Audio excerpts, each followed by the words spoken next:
Probably 500 to 700 folks in southern Indiana, either couch surfing, in hotel motels, on the street. There's a big group of people like that, and they're literally one bad decision away from needing the help that we bring.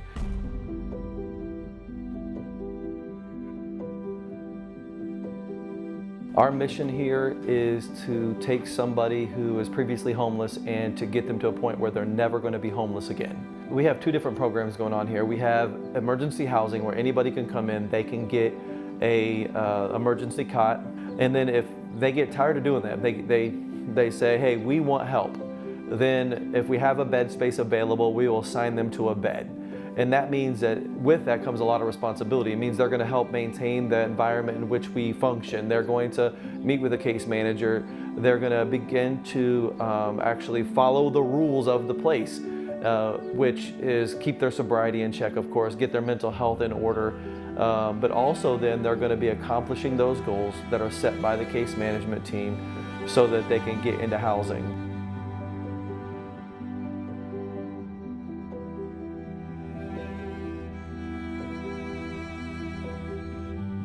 I think it serves those in need. It gives them structure.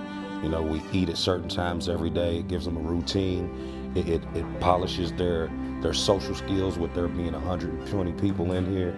To come here and serve over 100 people, and all of them are smiling and they're loving what I'm cooking, and they're sad that I'm leaving it. So it's, you know, it's overwhelming and it's exciting because I know they actually care about what I'm doing for them, as well as it's helping me to better myself.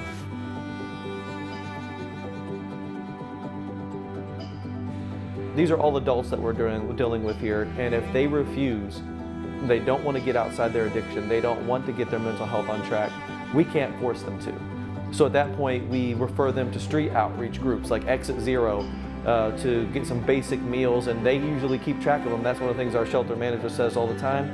He says that, you know, if we put them out of the shelter, then I deal with them on the street because he has Exit Zero that he's running as well.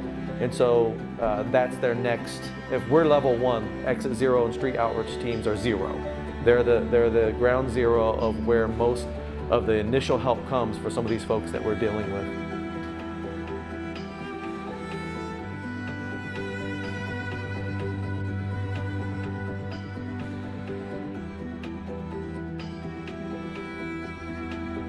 I believe that Jesus didn't just leave the poor to the municipalities. He didn't just leave the poor to the government. He left the poor to the church.